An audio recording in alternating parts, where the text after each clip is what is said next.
Hello from Germany. My name is Florian Wolling. I'm Research Associate and PhD candidate of the Ubiquitous Computing Lab at the University of Siegen. I'm presenting our paper, The Quest for Raw Signals, a quality review of publicly available photoplethysmography datasets. Photoplethysmography is an optical measurement principle which is applied by modern wearable devices such as fitness trackers and smartwatches.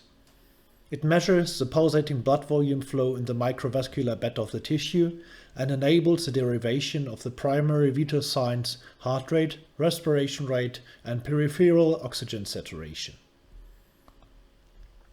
The measurement principle has a long history. While the first devices were stationary devices in clinical settings, in recent years the technique has undergone a revival in modern wearable devices, most of them attached to the wrist. Due to this process, not only the shape and dimension of these devices have been continuously changed, also very essential parameters of the applied sensing method adapted to the new measurement site. Conventional pulse oximeters apply transmission PPG at the fingertip or earlobe. While a clip ensures reliable attachment, the pulsating blood volume in the skin absorbs a portion of the transmitted infrared and red light, varies the light intensity, and hence modulates the desired signal. The stationary devices can utilize embedded computers with high performance and have access to limitless power. This makes the clinical devices very reliable and clearly superior to the wearable devices, but for long-term deployment they are neither intended nor comfortable. About a decade ago, the first wrist-worn wearable devices entered the markets, and they are since then booming. In contrast to their clinical counterparts, they apply reflective PPG. Green light is the most common light color and tends to make the measurements more robust against motion. Due to their small dimensions, wearables are however limited in processing performance, memory, and also battery capacity. Although the settings of traditional pulse oximeters and wrist-worn PPG sensors are so different, clinical datasets are still frequently used for the development and evaluation of algorithms for wearable devices. Hence, the research suffers from inapplicable and usually preprocessed non-raw signals from transmission mode PPG. Furthermore, the settings of clinical datasets are entirely different from wearing the device in everyday life. Consequently, the benchmark of algorithms based on such datasets results in limited evidence and applicability. As the performance of wearables tends to be limited, their long-term deployment in the wild is not easy. Also, the recording of raw measurements is very limited through their onboard memory and battery. The recording of raw PPG datasets will always be a trade-off between the universality and reusability of the data on the one hand, but required memory and resulting battery life on the other hand. In our paper, we investigated the following two key issues. What is a raw PPG signal and how does it actually look like? And how can I identify a suitable dataset that contains such signals?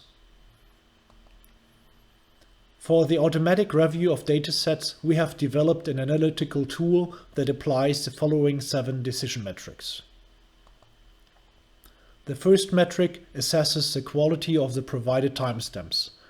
It determines if they have been added subsequently and whether the sampling rate actually meets the desired value. The second metric considers the mean value and is a first sign whether the signal has been preprocessed or not. While a raw signal shows a large DC offset, any detrending, such as high-pass filtering, shifts the signal towards zero. Next, the scope of the signal is analyzed regarding a normalization of the signal amplitude to a specific range.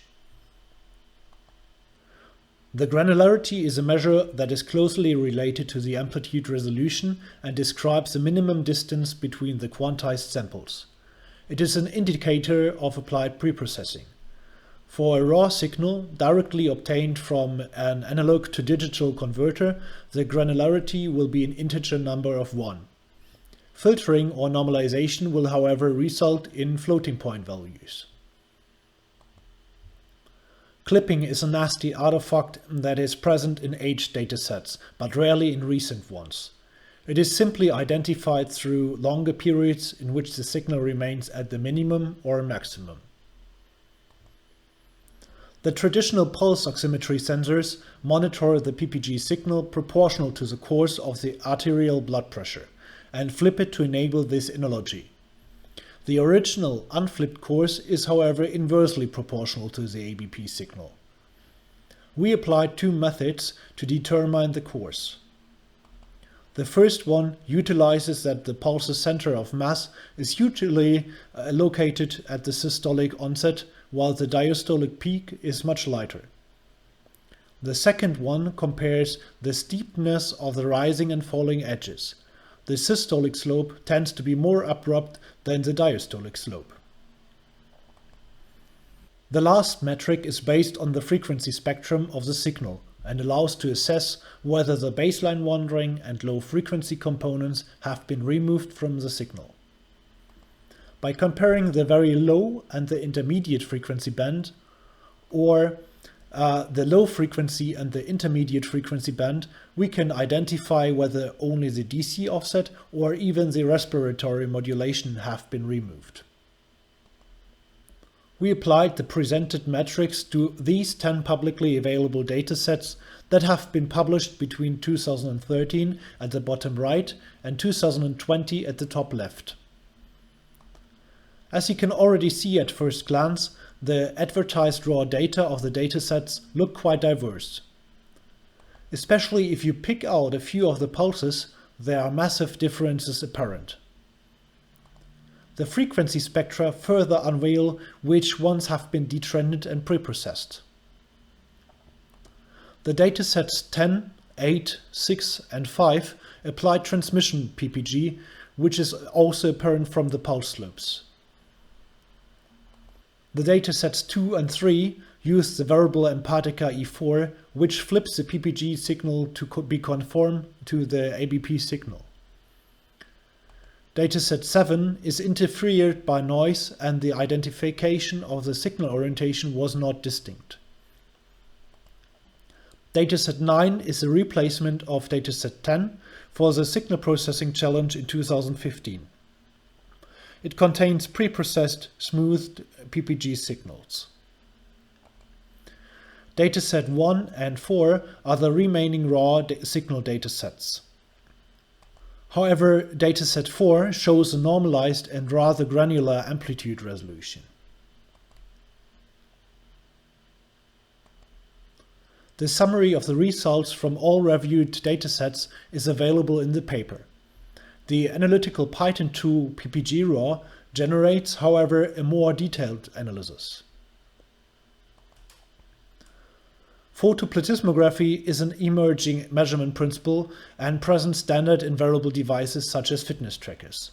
The research in signal processing and the development of algorithms for these devices suffers, however, from unsuitable and preprocessed datasets.